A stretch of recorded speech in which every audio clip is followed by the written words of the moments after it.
करेमि भन्ते सामय्यं सावज्जं जोगं पचक्खामि जाव नियमं मुहूर्तम् एगं पज्वासामि दुविहं तिविहीणं न करेमि न कार्वेमि मनसा वयसा कायसा तस्य भन्ते पडिक्कमामि निन्दामि गरिहामि अप्पाणं वोसिरामि। नमो अरिहन्ताणं नमो सिद्धाणं नमो आयर्याणं नमो उवज्झायाणं नमो लोये सव्वसाहुणं नमो अरिहन्ताणं नमो सिद्धाणं नमो आयर्याणं नमो उवज्झायाणं नमो लोये सव्वसाहुणं नमो अरिहन्ताणं नमो सिद्धाणं नमो आयर्याणं नमो उवज्झायाणं नमो लोये सव्वसाहुणम् एषो पञ्चनमुक्कारो सव्वपावपणासनो मंगलाणं च सव्वेसिं पढमं हवै मंगलम्। दशदान। रचनाकार आचार्य भिक्षु। कृपण दीन अनाथये मले छादिक त्यारी जातये रोग सोगने आरत ध्यानये त्याने देते अनुकंपा दानये देवे मूलादिक जमी कंदये त्यामे अनंत जीवारा फंदये इण दीधा कहे मिश्र धर्मये जारे उदे आयो मोह कर्मये लूण आदि दे पृथ्वी कायये आपे अगण पाणी ढोळे वायये देवे शस्त्र विविध प्रकारये ए दान थी रूळे संसारये बंदीवानादिक के काजये त्याने कष्ट पड्या दे साजये थोरी बावरी भील कसाईने सचित्तादिक द्रव्य खवाईने छोड़ावे गर्थ देतामये संग्रह दान छे तिणरो नामये ए तो संसार नो उपगारये अरिहंतनी आज्ञा बारये ग्रह करड़ा आया जाणये सुणी लागी पनोती आणये फिकर घणी मरवातणीये बले कुटुंब तना जतना भणीये भयरो घालियो देवे आमये भयदान छे तिणरो नामये तेले छे कुपातर आयये तिण में धर्म की हाथी थायये खर्च करे मुआने केड़े जीमावे न्यातने तेड़े तीना बारा दिनाउन मानये ए चौथो कालूणी दानये बले वर्ष छमासी सराधये जिम जिम छे कुळमर जादये मुआ पेली खर्चे कोयये घणाने करे तिरपत सोयये आरंभ किया नहीं धर्मये जी माया पीण बंधई कर्मये बुधवंत करो विचारये नहीं संवर निर्जराली गारये घणानी लज्जा बस थायये सांकड़े पड़ियो देवे तायये देवे सचित्तादिक धन धानये ए पांच मो लज्जा दानये ए सावद्य दान साख्यात ते दियो कुपातर हाथ कोई कहे हुवो मिश्र धर्म ते निश्चय बांधे कर्म मुकलावो पेराणी मूसाळ सगान जुआ जुआ संभाळ जे द्रव्य दे जसरे काम गर्भदान छे तिणरो नाम कीर्तनिया वादी मल्लय रावलिया रामत चल्लय नट भोपा आदि विशेषय दान दे त्याने द्रव्य अनेक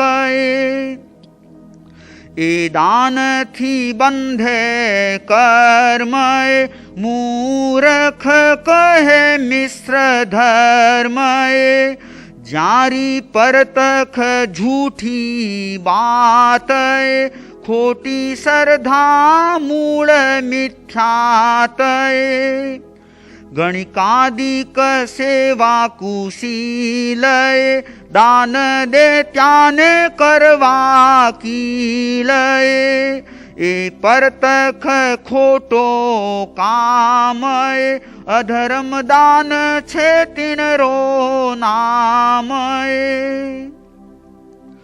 सूतर अर्थ सिखाय सुध मार्ग आणे ठाय आपे समकत चारित्र ए है धर्म दान छे आठमो ते है भले मिले सुपातर आण देवे निर्दोषण द्रव्य जान ए दान मुगत रो मागय दिया दल दर जावे भागय छकाय मारण रा त्यागय कोई पचखे आण बेरागय अभय दान कयो जीण राय धर्म दान में मिलियो आय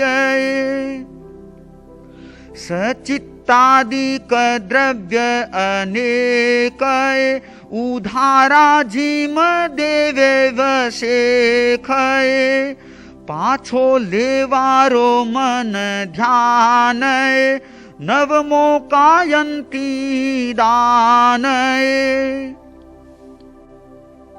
लेणात ने जिम दे जे है हाथी नेता दीक देते है पाछो लेवारो एकंत काम कतंती दान तिणरो नाम नव में 10 में दान ए चाल धूर बोहरा वालो ख्याल ज्ञानी जाने सावध्य माय तो मिश्र की हाथी थाय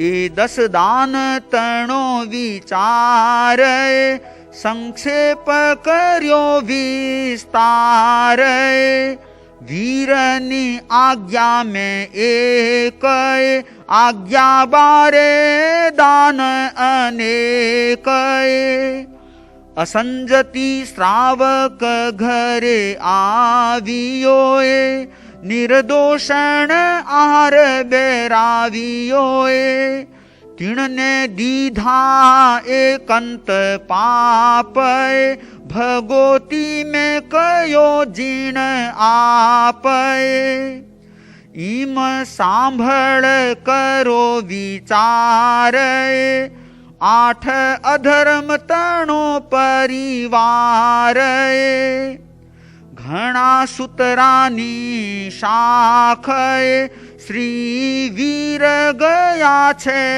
ભાખે ધર્મ અધર્મ દાન છે દોય તીણ મિશ્રમ જાણો કોય કિમ સરધે મિથ્યાતી જીવય મૂળ में नहीं समकत नीवय।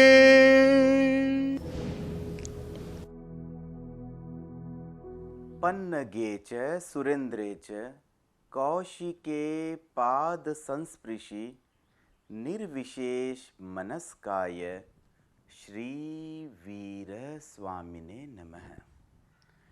आराध्य देव के श्री चरणों में वंदन। परम पूज्य गुरुदेव आचार्य श्री महाश्रमण जी के चरणों में वंदन। इस संसार में 4 तरह की व्यक्ति होती हैं। हम एक उदाहरण से समझते हैं। एक सेठ, उनके 4 पुत्र, और उनमें से प्रथम पुत्र जो बचपन में ही कहीं मेले में खो गया, उसे पता ही नहीं कि मेरे माता पिता कौन हैं। दूसरा पुत्र जो ये जानता था कि ये मेरे माता पिता है, he was aware about that, but वो ये नहीं मानता था कि रियल में ये मेरे माता पिता हो सकते हैं। हो सकता है कि उन्होंने मुझे अडॉप्ट किया हो, कहीं से उठा के लाए हो, क्योंकि इनमें मेरे माता पिता जैसे कोई गुण ही नहीं है। ही don't like his mother and father. And the third one, जो तीसरा पुत्र था, वो ये जानता भी था कि ये मेरे माता पिता हैं, एंड साथ ही साथ वो इस बात पर बिलीव भी करता था कि वास्तव में वही मेरे माता पिता है, क्योंकि वो मेरा अच्छा पालन पोषण करते हैं, मेरा केयर करते हैं, मेरा ध्यान रखते हैं। तो उसको बिलीव भी था। एंड चौथा पुत्र ऐसा था जो ये जानता भी था कि ये मेरे माता पिता है, ये मानता भी था कि ये मेरे माता पिता है, और वो अपने कर्तव्य का पालन भी करता था। मतलब वो अपने माता पिता को फॉलो करता था, उनकी बातों को मानता था। वो ये समझता था कि वो मेरे लिए जो भी कह रहे हैं वो सब मेरे लिए हितकर हैं। इस तरह से हमने 4 कैटेगरी बनाई।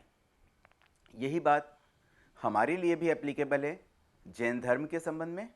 हम में से प्रायः सभी व्यक्ति या अधिकांश व्यक्ति ये जानते तो है कि हम जैन हैं। कुछ व्यक्ति फर्स्ट कैटेगरी के भी हो सकते हैं जिन्हें ये शायद पता ही ना हो कि हम जैन हैं या हम भगवान महावीर के फॉलोअर्स हैं। सेकंड कैटेगरी जो ये जानते तो है कि हम भगवान महावीर के फॉलोअर हैं, हम जैन हैं, बट उस बात को मानते नहीं हैं। वो उसे इस रूप में नहीं मानते। हो सकता है कि भगवान महावीर कोई पर्सनैलिटी रही भी या नहीं, या पता नहीं, सब ऐसे ही ब्लाइंडली फॉलो कर रहे हैं। ये जैन धर्म में क्या होता है, क्यों होता है, we don't believe in all this. पता नहीं ये मोक्ष, स्वर्ग, नर्क क्या है, हम नहीं मानते। एंड तीसरी कैटेगरी के व्यक्ति जो ये जानते भी हैं कि जैन रिलीजम क्या है, भगवान महावीर कौन है, और वो उनको मानते भी हैं। वो इस बात पर बिलीव करते हैं कि हाँ, वास्तव में देयर वाज एग्जिस्टेंस ऑफ भगवान महावीर इन पास्ट, और उन्होंने जो बातें बताई, ये सब बातें आज हमारे पास जो अवेलेबल है, या हमारे साधु साध्वी जो हमें बताते हैं, they believe in all this, but still they don't follow it. मानते हैं बट फॉलो नहीं करते। एंड चौथी कैटेगरी के वो व्यक्ति होते हैं जो जानते भी हैं, मानते भी हैं, और उसको फॉलो भी करते हैं। हम उसमें से किस कैटेगरी में आते हैं, ये हमारे लिए एक चिंतन का विषय है। वास्तव में अगर कोई कहे कि हम क्योंकि जैन धर्म में पैदा हुए, हम जैनी हैं, बट रियल सेंस में हम में से कितने व्यक्ति इस जैन धर्म को डीपली समझ पाए हैं और इसकी इम्पोर्टेंस जान पाए हैं? क्या वास्तव में जैन होना और जैन धर्म को फॉलो करना, इन दो में कुछ डिफरेंस है? कई व्यक्ति तो अपने आप को जैन कहते हैं, अपने सरनेम में भी जैन लगा देते हैं, बट रियल सेंस में जैनिज्म में है क्या वो भी नहीं पता। हम आज इस बात को थोड़ा समझने का प्रयास करेंगे कि ये जैन धर्म क्या है, ये जैनिज्म क्या है, और क्या ये बेस्ट है, क्या उससे कोई बेटर और नहीं है। इन सब बातों को समझने से पहले हमें इसका इनिशिएशन कहाँ से हुआ, ये कहाँ से स्टार्ट हुआ, कैसे हुआ, इसके पीछे की हिस्ट्री को थोड़ा जानने का प्रयास करेंगे। भगवान महावीर, सभी जैन अनुयायी नॉर्मली भगवान महावीर को फॉलो करते हैं, बट क्या हर व्यक्ति उनके प्रति अपने मन में श्रद्धा के भाव रख पाता है? दैट इज़ वेरी इंपॉर्टेंट, क्योंकि फॉलो करना बहुत सिंपल है। अभी रिसेंटली महावीर जयंती का प्रोग्राम हुआ, बहुत से लोग महावीर जयंती के लिए पहुंचते हैं, जाते हैं, मनाते हैं, उसे सेलिब्रेट करते हैं, बट वास्तव में कितनी श्रद्धा है? वो श्रद्धा केवल सेलिब्रेशन से नहीं, अपने अंतर्भावों से प्रकट होनी चाहिए, और ये नेचुरल आनी चाहिए। किसी के कहने से, फोर्स से कभी श्रद्धा आ नहीं सकती। तो हम इसे किस रूप में समझें, थोड़ा सा हम उस पर फोकस करते हैं। देखिए, एक कोई इंसान, उसने कुछ सेट ऑफ रूल्स बना दिए, कुछ रूल्स सेट कर दिए, कुछ नियम बना दिए। क्या हम सच एन इडियट है कि हम बस उन्हें ब्लाइंडली फॉलो कर लें? ये बात कई व्यक्तियों के मन में आ सकती है, और आज की जनरेशन स्पेशली, जो कि बहुत इंटेलेक्चुअल कैटेगरी में आती हैं, जो लॉजिकल बात करती हैं, जो ये बोलती है कि हम किसी भी बात पर अंधविश्वास नहीं कर सकते हैं, साइंटिफिकली प्रूवन होनी चाहिए, उसे किसी तरह से हम सिद्ध करें, तब जाकर के वो बात गले उतर सकती हैं। तो हम कैसे मान लें कि किसी एक व्यक्ति ने, किसी एक इंसान ने कुछ बता दिया और हम उसको ब्लाइंड फॉलो करने लग जाएं? How it is possible? सबसे पहले हम फोकस करते हैं कि हु इज़ भगवान महावीर। हम उनके साथ में एक शब्द जोड़ रहे हैं, भगवान। भगवान इज़ वेरी बिग वर्ड, मतलब गॉड यानी कि अल्टीमेट पावर। एक भगवान शब्द कहीं आ जाए तो उस शब्द से ही श्रद्धा आ जाती हर किसी व्यक्ति के मन में। तो हमने उनको भगवान का टाइटल दिया, क्यों, कैसे, क्या ऐसी खास बात है जिसकी वजह से हम उन्हें भगवान कह दें? तो मैं आज उनकी 4 क्वालिटीज़ के बारे में बताना चाहूँगा जो उन्हें अल्टीमेट सुपरस्टार बना देती हैं। ऐसी क्या 4 क्वालिटीज़ हैं? Let's explore this. नंबर 1, उनको अल्टीमेट नॉलेज था। He knows everything. उनको ऐसी कोई बात नहीं जो उनसे छुपी हुई थी। नॉट ओनली प्रेजेंटली, आज कहाँ पर क्या हो रहा है, ही नोज एवरीथिंग। किस जगह पे क्या इवेंट हो रही है, ही नोज एवरीथिंग। एवरीवेयर, पूरी दुनिया में जहाँ जहाँ जो घटनाएं घट रही है, he was aware about that. और उसके साथ साथ में पास्ट में कब कब कितना भी पास्ट, 100 साल पहले, 500 साल पहले, 1000 साल पहले, कितना भी पास्ट हो, एक एक समय का उनको हिसाब है, कहाँ पर क्या हुआ था, what actually happen, he knows everything. And then future की बात करूँ तो भविष्य में कब क्या कहाँ होगा उसके बारे में भी उन्हें पता था। मतलब त्रिकालिक अल्टीमेट नॉलेज होना एक बिग थिंग है। जिसको सब कुछ पता हो, संभावना यही रहेगी कि वो कोई चीज़ गलत क्यों बताए, because he know everything. Second quality की ओर फोकस करें अगर हम, तो वो अनबायस्ड पर्सन थे। वो पार्शलिटी नहीं करते, किसी का फेवर नहीं करते थे, सबको एक दृष्टि से देखना, जितने भी जीव है सबको समान मानना, समान समझना और सबके प्रति संभाव रखना। इसे कहते हैं समता। जो पहली क्वालिटी थी, दैट कम्स फ्रॉम केवल ज्ञान। आपने सुने होंगे 2 शब्द, केवल ज्ञान और केवल दर्शन। वो हर बात का इन एंड आउट्स पूरा डिटेल में जान पाते थे, डेप्थ में जान पाते थे, अंदर तक सूक्ष्म से सूक्ष्म बात को वो जान पाते थे। ये था केवल ज्ञान के द्वारा। और केवल दर्शन के द्वारा वो किसी भी बात का आउटर अपीयरेंस भी देख पाते थे। तो ये केवल ज्ञान और केवल दर्शन जॉइंटली काम करते हुए कंप्लीट नॉलेज देता है। एंड सेकंड क्वालिटी जो हमने अभी जानी वो थी समता की भावना। वीतरागी थे वो, न किसी के प्रति राग, न कभी किसी के प्रति द्वेष, सबको एक जैसा मानना, न किसी का फेवर करना, न किसी का अनफेवर करना, न किसी के लिए कुछ एक्स्ट्रा सोचना, न किसी के लिए कुछ कम सोचना, सबके लिए एक जैसा सोचना। उसके बाद हम तीसरी क्वालिटी की ओर चलते हैं। ऐसे तो उनमें बहुत सारी क्वालिटीज़ थी, गिनती नहीं कर सकते हम, इतनी इतनी उनमें क्वालिटीज़ थी। लेकिन अभी जो हमने 2 क्वालिटी जाना कि सब कुछ जान पाना और सबको एक जैसा ट्रीट करना, तो इससे हमें ये विश्वास होता है कि that person will not do wrong thing. तो उनकी तीसरी क्वालिटी यही थी कि वो कभी गलत नहीं करते थे। जो भी वो करते वो सब सही होता, उनके आचरण में पूरी तरह से प्योरिटी थी, कभी कोई काम गलत न करना इज़ ए बिग थिंग। अब देखिए 3 क्वालिटी को हम फिर से रिवाइज करें। सब कुछ जान लेना, किसी के प्रति भेदभाव न रखना और स्वयं कोई गलती न करना। अगर किसी व्यक्ति में ये 3 क्वालिटीज़ आ जाएं तो फिर क्या कहना, फिर तो हमें कोई इश्यू ही नहीं है। फिर अगर वो कोई बात कहे तो हम उन पर बिलीव क्यों ना करें। और अब चौथी और सबसे इम्पॉर्टेंट क्वालिटी, देखिए बहुत से लोगों में बहुत सारी अच्छाइयाँ होती हैं, लेकिन वो उनके लिए होती हैं, दूसरों को उससे क्या लाभ। आज मान लीजिए कोई बहुत बड़ा व्यक्ति है, बहुत रिच है, बहुत पैसे कमा लिए, करोड़ों अरबों रुपया हैं, हमारे लिए क्या। अगर वो हमें कुछ दे तब तो हम उसका गुणगान करें, नहीं तो वो अपनी लाइफ में कितना भी कमा लें, हमें उससे क्या। यही बात चौथी क्वालिटी और क्लियर करेगी कि वो दूसरों के लिए सोचते थे। ही वॉन्ट्स, वो चाहते थे कि बहुत सारे व्यक्तियों के कल्याण के लिए मैं निमित्त बनूं, मैं उनके लिए भी कुछ करूं। तो इस क्वालिटी के कारण से उन्होंने तीर्थ की स्थापना की। ही डिड, एक प्रोसेस उन्होंने सेट किया। उन्होंने बहुत सारे लाखों करोड़ों लोगों का भला करने का सोचा और मन में न केवल ठानी बल्कि उसको इम्प्लीमेंट भी किया। वो तीर्थंकर बने, तीर्थ की स्थापना की। उन्होंने वे बताया, एक मार्ग दिया कि यू डू दिस वे। अब पूरी तरह से अगर संयम का पालन कर सको तो साधु बन जाओ, या जो फीमेल है वो साध्वियाँ बन जाए।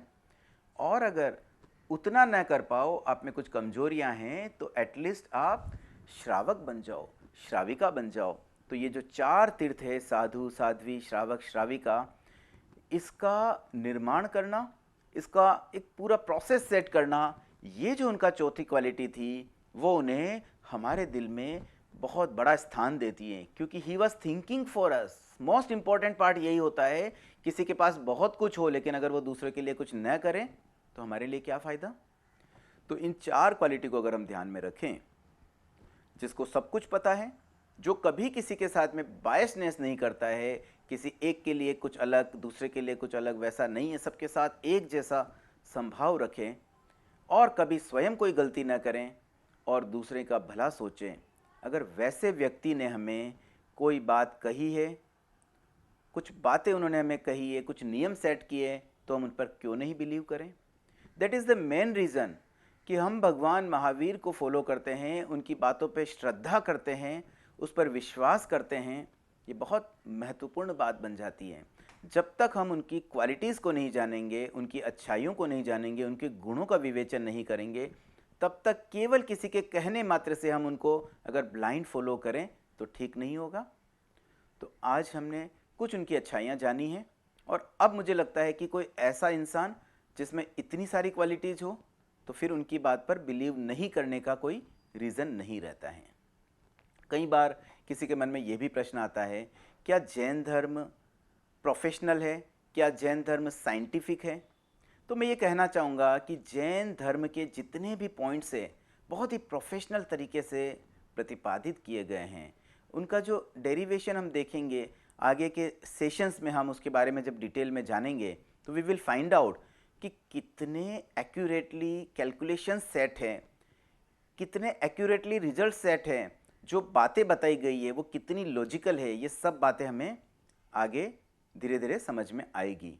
और जहाँ तक साइंटिफिक की मैं बात करूँ कि जैन धर्म कितना साइंटिफिक है, तो मेरा ये कहना है, सामान्यतः आपने सुना होगा कि जैन धर्म is very much scientific, but मैं ये कहता हूँ कि ये बिल्कुल साइंटिफिक नहीं है। ऐसा कैसे? क्योंकि साइंस जो है ना वो जैन धर्म के सामने बहुत छोटा है।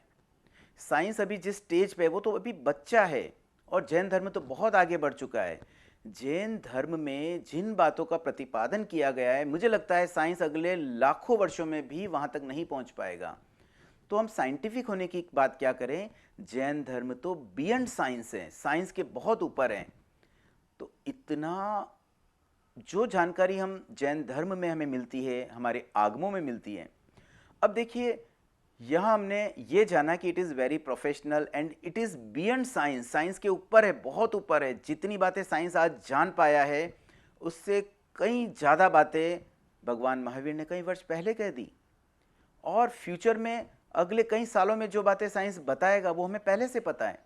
तो इतना डीप नॉलेज, इतना गहरा ज्ञान और एक्यूरेसी के साथ लॉजिकली अगर हमें कहीं से मिल पा रहा है तो ये तो हम बहुत अच्छी हमारी किस्मत है कि हम डायरेक्टली जैन धर्म में पैदा हो गए। बट अगर हम उन 4 कैटेगरी की जो मैंने बात कही थी उसमें कहीं हम पहले वाली कैटेगरीज में आ रहे हैं तो हम अपने आप को आगे बढ़ाएं और कोशिश करें कि हम भी चौथी कैटेगरी, फोर्थ लास्ट कैटेगरी तक पहुंचने का प्रयास करें। अब हम थोड़ा सा और इस बात पर जाएंगे कि क्या भगवान महावीर ने जो बातें बताई, चलो हमने मान तो लिया, हम उन पर श्रद्धा भी करते हैं क्योंकि इतनी अच्छी personality, he is ultimate superstar. और मैंने ये जो शब्द बोला है अल्टीमेट सुपरस्टार, इसका मतलब ये होता है कि उनसे बड़ा कोई नहीं इस पूरे स्पिरिचुअल वर्ल्ड में, ही इज़ द बेस्ट। उनसे ऊपर कोई एक भी इंसान नहीं, कोई एक भी जीव नहीं। तो इतनी बड़ी पर्सनैलिटी के द्वारा अगर हमें कुछ चीज़ें मिलती है तो वाई डोंट वी फॉलो। और वो बातें अब कैसे मिलेगी, because he is no more here. वो तो ऑलरेडी मोक्ष जा चुके हैं, कई वर्ष पहले, 2500 से भी अधिक साल पहले वो मोक्ष भी जा चुके हैं। तो he is no more in this world. हमारी सांसारिक दुनिया में अब वो नहीं रहे, तो फिर हम उनकी बातों को कैसे जाने, कैसे हम उन पर माने, और क्या जो बातें हमें बताई जा रही है आज वो वास्तव में भगवान महावीर से ही डेराइव्ड हुई है। तो इसके संबंध में भी वी आर वेरी लकी कि स्टिल उनकी कुछ बातें हम तक अवेलेबल है। मैंने कहा कुछ बातें, because all the things are not available. केवल ज्ञान इतना बड़ा ज्ञान है कि उसे पूरी तरह से शब्दों में पिरो पाना थोड़ा कठिन है। एक शब्द आता है श्रुत केवली। केवल ज्ञानी जो अपनी आत्मा से नेचुरली एक्सप्लोर कर देते हैं, मतलब एक्चुअली ज्ञान तो हम सब में भी भरपूर भरा पड़ा है, हम में भी अल्टीमेट नॉलेज है, बट वो आवृत है, वो ढका हुआ है, वो एक तरह से अनएक्सप्लोर्ड हैं। अगर हम उसको एक्सप्लोर कर पाते हैं तो हम भी केवल ज्ञानी बन सकते हैं, हम भी भगवान महावीर बन सकते हैं। That is not a big deal, everything is possible. जो 4 क्वालिटीज़ की मैंने बात की, हम में भी ये 4 क्वालिटीज आ सकता है, 4 नहीं तो 3 क्वालिटी आ सकती है, बट उसको एक्सप्लोर करना होगा, उसके लिए हमें एफर्ट डालने होंगे। तो जैसे भगवान महावीर ने उस चीज़ को एक्सप्लोर किया, आपको लगता है क्या भगवान महावीर शुरू से ऐसे ही थे, जब से जन्मे तब से वैसे ही थी, उनमें सब क्वालिटीज़ थी? नहीं, उन्हें समय लगा, उन्होंने बहुत साधना की, उन्होंने बहुत सारे एफर्ट डाले, तब जाके वो उस लेवल तक पहुंच पाए। भगवान महावीर अपनी, अगर उनकी सारी भव यात्रा की मैं बात करूं तो कई बार तो वो नरक में गए हुए हैं, कई बार उन्होंने गलत काम भी किए, कई बार उन्होंने लैक ऑफ नॉलेज से रॉन्ग वे भी पकड़ा, लेकिन जब उन्हें पता चला, उन्हें किसी से मार्गदर्शन मिला, नैसार के भाव में पहली बार उन्हें ये जानने का अवसर मिला कि ये सब क्या है, what is the true religion, ultimate truth क्या है। जब उन्होंने जाना, उसको बिलीव किया, तब जाकर के उनके अंदर एक तरह से धर्म का बीज बोया गया और उसके बाद उनकी यात्रा प्रारंभ हुई। तो भगवान महावीर ऐसा नहीं कि प्रारंभ से ही सुपरस्टार थे, उन्होंने भी अपनी यात्रा प्रारंभ की, धीरे धीरे आगे बढ़े, and this same opportunity is available for us also. हम भी उस वे में आगे बढ़ सकते हैं। मैं तो ये कहना चाहूँगा कि न सिर्फ हम भगवान महावीर को फॉलो करें, बल्कि हम स्वयं भगवान महावीर बने, उस लेवल तक हमें जाना है। लेकिन उससे पहले हमें थोड़ा सा जैन धर्म को जानना है, उस पर हमें अपनी बिलीव को बढ़ाना है, हम उसे माने, हम उस पर श्रद्धा करें, और तब जा कर के हम उन बातों में से कुछ बातें अपने जीवन में ला पाएंगे। एंड जब हमारे जीवन में ये सब बातें आएगी, तब हम कुछ और आगे बढ़ेंगे धर्म के मार्ग पर, और अल्टीमेट जो अपना डेस्टिनेशन है मोक्ष, वहाँ तक अभी हम पहुँच भी पाएंगे।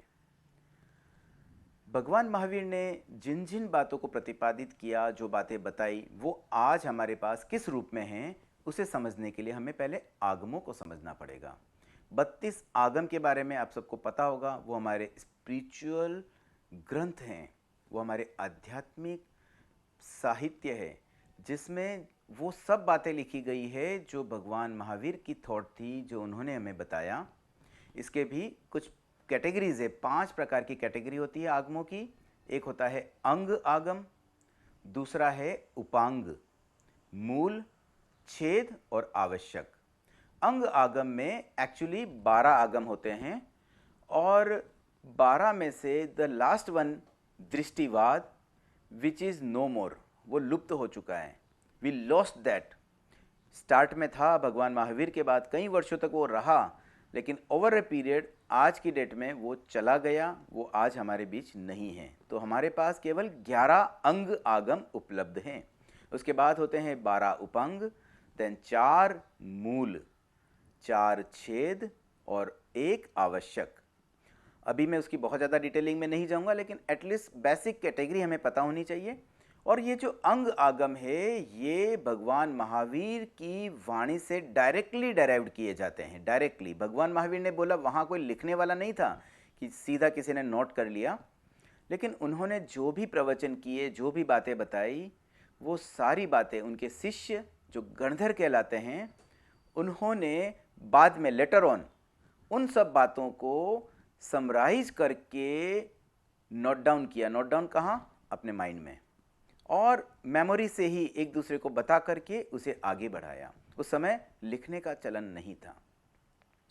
देन उपांग जो थे, वो इन अंग को जो अच्छी तरह से पढ़ करके, ग्रास्प करके, बहुत डेप्थ नॉलेज में जा चुके थे, जिनको पूर्वों का ज्ञान था, जिन पर हम इतना बिलीव कर सकते हैं कि वो भी एटलीस्ट उस लेवल पे है, डायरेक्टली नहीं लेकिन इनडायरेक्टली, तो उनके द्वारा डेराइव्ड कुछ आगम जो उपांग कहलाते हैं, उसमें भी वही सब बातें आएगी जो अंग आगम में थी। मतलब उसके नेगेटिव कोई बात नहीं रहती है, इसलिए हम उसे भी आगम के रूप में मानते हैं। उसमें बताई गई बातों पर भी हम बिलीव करते हैं। इसी प्रकार से मूल, जो एक कह सकते हैं, मूल मतलब बेस जैसे जो बहुत ही एक नेसेसरी चीज़ें हैं, उनमें वैसे ही कुछ 4 आगम मूल में आते हैं। और छेद में उन बातों का उल्लेख होता है जो किसी साधु के लिए आवश्यक है। साधु के द्वारा अगर कोई गलती हो तो उन्हें प्रायश्चित में क्या लेना चाहिए, वो सारी बातों का उल्लेख छेद आगम में मिल जाता है। और आवश्यक जो 5वीं category, that is very important. इसका नाम ही आवश्यक है क्योंकि ये सबके लिए कंपलसरी है। सबके लिए मतलब साधु साध्वियों के लिए एटलीस्ट। तो कोई भी साधु साध्वी इस आवश्यक आगम का स्वाध्याय दिन में 2 बार करना जरूरी है। कैसे होता है आवश्यक आगम का स्वाध्याय? प्रतिक्रमण के द्वारा। जो प्रतिक्रमण किया जाता है सूर्योदय से पूर्व और सूर्यास्त के बाद, ये 2 टाइम प्रतिक्रमण साधु साध्वियों के लिए कंपलसरी है। और यही आवश्यक आगम में उसका डिटेल्ड है। ऑल द जो अलग अलग पार्टियां होती हैं वो सब आवश्यक आगम में हैं। और इसी आवश्यक आगम का एक और रूप, एक छोटा रूप जो श्रावकों के लिए भी एप्लीकेबल है, हम भी जो प्रतिक्रमण करते हैं उसमें भी मैक्सिमम चीज़ें आवश्यक आगम से ही आई हुई हैं। तो ये जो 32 आगम हैं जो आज हमारे पास अवेलेबल है, उसके द्वारा हम एक ऐसी पर्सनैलिटी की बताई गई बातों को समझ सकते हैं, जान सकते हैं, और हमें अवसर भी है कि एक लेवल तक हम उसे इम्प्लीमेंट भी कर सकते हैं। तो भगवान महावीर जो हमारे लिए एक भगवान गॉड के रूप में स्थापित है, उन पर हम ट्रस्ट करें, श्रद्धा करें, विश्वास करें और उनकी बातों को हम इम्प्लीमेंट करेंगे तो सही मायने में हम जैन कहला पाएंगे और जैनी बन पाएंगे। तो अब जैसे मैंने बात बताई कि जैन धर्म का एक बेस क्या है, किसने इसे शुरू किया। द इनिशिएटर वाज भगवान महावीर, जिन्होंने अपनी प्रज्ञा से, अपने ज्ञान से स्वयं कुछ सेट रूल किए, कुछ रूल सेट कर दिए, और वो आज हमारे पास अवेलेबल है हमारे आत्मकल्याण के लिए। हमारा मार्गदर्शन उन रूल्स के द्वारा हो पाएगा, हम अपनी आत्मा का कल्याण कर पाएंगे। ये सारी बातें हमें वहाँ से मिल रही हैं। अब प्रश्न ये आता है कि क्या जैन धर्म ही सब कुछ था, और ये जैन धर्म कब से है, कब तक रहेगा? तो वास्तव में Jainism is just a tag, एक टैग है कि इसका नाम कर दिया किसी ने कि ये जैन धर्म है। लेकिन इसका जो कंटेंट है, जो इसमें बातें बताई जा रही है, वो कंटेंट जो है वो शाश्वत है। शाश्वत का मतलब पास्ट में ऑलवेज था और भविष्य में ऑलवेज रहेगा, वर्तमान में भी है, ये कभी फिनिश नहीं होने वाला है। तो जो अल्टीमेट ट्रूथ तीर्थंकरों द्वारा बताया जाता है, जो भगवान महावीर ने बताया, उसका जो भाव है, उसका जो बेस कंटेंट है, वो ऑलवेज था, आगे भी हमेशा रहेगा। बट फिलहाल जो जैन धर्म नाम है, ये टैग बाद में आया हुआ है। भगवान महावीर के समय में भी जैन शब्द वाज नॉट पॉपुलर, उस समय उसका नाम कुछ अलग रहा होगा। एंड आपने ये भी सुना होगा कि जैसे भगवान महावीर है वैसे हमारे कुल 24 तीर्थंकर हैं, तो ये 24 तीर्थंकर भी अगेन इस वर्तमान समय की अपेक्षा से हैं। रिसेंटली भगवान महावीर हुए 24 नंबर पर, उन्होंने अपना धर्म प्रतिपादित किया। उससे पहले भगवान पार्श्वनाथ हुए 23 पर, भगवान पार्श ने भी अपना धर्म प्रतिपादित किया, उनका धर्म उन्होंने खुद डेवलप किया, उन्होंने खुद इनिशिएट किया। इससे पहले वाले तीर्थंकर तो हर तीर्थंकर एक फ्रेश स्टार्ट करते हैं, पूरी तरह से नए सिरे से पूरे धर्म को प्रतिपादित करते हैं, लेकिन बातें वही रहेगी। उस समय जो लैंग्वेज पॉपुलर है वो उस लैंग्वेज पर फोकस करेंगे। उस समय जो नीड उन्हें लगती है, कुछ चीज़ें ऐसी होती है परिस्थितियों वश कि उस समय एनवायरनमेंट क्या है, कैसे शरीर की संरचना है, मजबूती से कोई साधना कर सकता है या उस समय के लोग कमज़ोर हैं, इन सारी बातों को ध्यान में रख करके एक रूल्स डिफाइन होते हैं। हर तीर्थंकर अपने अपनी स्ट्रेटेजी फ्रेम करते हैं, बट उसका चाहे फॉर्मेट कुछ भी हो, बट अल्टीमेट जो कंटेंट है वो सबका कॉमन होता है। तो ये जो कॉमन कंटेंट है, जो शाश्वत धर्म है, यही सही मायने में धर्म है, यही तीर्थंकरों द्वारा प्रतिपादित, वीतरागियों द्वारा प्रतिपादित धर्म है, और इसे फॉलो करने से ही कोई व्यक्ति मोक्ष में जा पाएगा। तो इट्स नॉट नेसेसरी कि जैन धर्म शब्द और उसके द्वारा जो बातें बताई वही सब कुछ है या वही अल्टीमेट है। ये अल्टीमेट ट्रुथ वाला जो जैन धर्म है वो पास्ट में भी रहा है, भविष्य में भी रहेगा, सदा रहेगा। ये शाश्वत धर्म है। वर्तमान में जो फॉर्मेट हमारे पास है, द करंट फॉर्मेट, जिसमें 5 महाव्रतों के बारे में बात आएगी, 12 व्रत के बारे में आएगी, साधुओं के लिए क्या रूल्स है, श्रावकों के लिए क्या रूल्स है, हमें क्या करना है, क्या नहीं करना है, क्या सही है, क्या गलत है, एंड द लैंग्वेज ऑल्सो। ये जो आगम भगवान महावीर के समय के हमारे पास उपलब्ध हैं, इसकी बेस्ट लैंग्वेज वाज प्राकृत, क्योंकि उस समय लोग प्राकृत में बात करते थे। It was a common language, common people की वो लैंग्वेज थी। हालांकि उस समय संस्कृत भी चलती थी, बट संस्कृत वाज एक विद्वानों की लैंग्वेज थी, हर कोई संस्कृत नहीं जानता था। तो भगवान महावीर ने अपने प्रवचन मोस्टली उन भाषाओं में ही किए जो जन भाषा हो, जो लोगों तक इजीली समझ में आए। एक कॉमन लैंग्वेज एक अलग चीज़ होती है, और एक होती है जो इंटेलेक्चुअल लोगों की लैंग्वेज होती है। तो तीर्थंकर सामान्यतया उसी भाषा में बात करते हैं, उसी भाषा में समझाते हैं जो लोगों तक पहुँचे, क्योंकि उनका टारगेट अपने आप को विद्वान साबित करना नहीं होता है। उनका टारगेट तो होता है कि मैं लोगों के दिलों तक पहुँचूँ, उन तक वो बात पहुँचाऊँ जो इम्पोर्टेंट है उनके लिए, जिससे उनकी आत्मा का कल्याण हो सकता है, वो बात उन तक डिलीवर हो। That was very important. तो ये जो आगम थे प्राकृत भाषा में उस समय की अवेलेबल है, बट नाउअडेज अगेन वो भाषा भी लुप्त हो गई है। बट हमारे विद्वान आचार्यों ने बाद में उसे कन्वर्ट भी कर दिया, प्राकृत को संस्कृत में भी कन्वर्ट किया एंड हिंदी में भी कन्वर्ट किया। So at present most of the Agam सारे हिंदी में ट्रांसलेटेड मिल जाते हैं। So we can actually go through that, और हम उस बात को समझ पाएंगे कि वो क्या कहना चाहते हैं। एक बहुत इंपॉर्टेंट बात और मैं बताना चाहूँगा, अभी भी किसी के मन में अगर ये शंका रह जाए कि पता नहीं, स्टिल वी कांट बिलीव कि वो बातें भगवान महावीर ने वास्तव में बताई है, क्योंकि वो बातें ऐसी होती जिसको सीधा सीधा प्रूव नहीं कर सकते हैं। जैसे कोई कहे कि मरने के बाद स्वर्ग या नर्क होगा, कैसे हम माने? बिना मरे कैसे हम जाने कि वास्तव में स्वर्ग है या नहीं, नर्क है या नहीं? लेकिन उसको मानने के लिए एक बहुत महत्वपूर्ण पॉइंट मैं आपको बताता हूँ। अगर आप थोड़ा सा भी स्टडी करें आगमों की, उनकी जो बातें उन्होंने डिलीवर की है उसको हम समझने का प्रयास करें, तो हम इजीली समझ सकते हैं कि उनकी बातें एक्चुअली वैलिड लगती हैं। देखिए, कभी 1-2 सैंपल देख के भी हमें आइडिया लग जाता है कि बाकी सब चीज़ें भी सही होगी। अब उन्होंने मान लीजिए कहा कि हिंसा करना अच्छा नहीं, तो कोई एक सिंपल लॉजिक से भी सोचे कि अगर मुझे कोई मारेगा तो क्या वो अच्छा है? मुझे चोट लगेगी, मुझे कोई तड़पाएगा, मुझे कोई परेशान करेगा, आई डोंट लाइक दिस। तो जब मुझे लाइक नहीं है तो दूसरे जीवों को कैसे लाइक हो सकता है? तो इस बात में दम लगता है कि भगवान महावीर ने अगर कहा कि हिंसा करना अच्छा नहीं है, तो there is some logic in that. इसी तरह से अगर वो कहते हैं कि झूठ बोलना अच्छा नहीं है, तो ये बात भी मानने जैसी लगती है। अगर वो ये कहते कि नहीं, तुम जाओ डाका डालो, पैसा कमाओ, खाओ पियो, ऐश करो, तो शायद हमें लग सकता था कि इनकी बातें कोई लॉजिकल नहीं लग रही है, इसमें दम नहीं है। लेकिन उन्होंने जितनी बातें बताई उसमें से अगर हम कुछ सैंपल बातें भी अपनी सामान्य बुद्धि से टेस्ट करें तो इजीली समझ में आता है कि उनके द्वारा बताई गई बातें काफ़ी लॉजिकल है और ऐसा लगता है कि एक अच्छे आदमी के लिए ये बातें एडॉप्ट करने जैसी है। तो हम इन सब बातों से बहुत इजीली इस बात पर बिलीव कर सकते हैं कि भगवान महावीर थे, उन्होंने जो बातें बताई वो बहुत सही है और उनके द्वारा बताई गई बातों पर हम पूरी तरह से श्रद्धा करें, विश्वास करें, पूरी समर्पण भाव हमारे में आ जाए। ऐसे भगवान महावीर हमें मिले, उनके द्वारा बताई गई बातें हम तक पहुंची, वो हमें अवेलेबल हुई, क्योंकि हम बहुत लकी हैं। हम अपने आप को लकी माने कि हमें वो सब जानने को मिला और हम उस पर पूरा विश्वास रखें, इतना विश्वास रखें कि उन्होंने अगर कोई बात कही है तो डेफिनेटली वो ट्रुथ है और हमें उसे फॉलो करना है, क्योंकि we have lack of knowledge, हमें पूरी जानकारी नहीं है, हमारा ज्ञान अल्प ज्ञान है।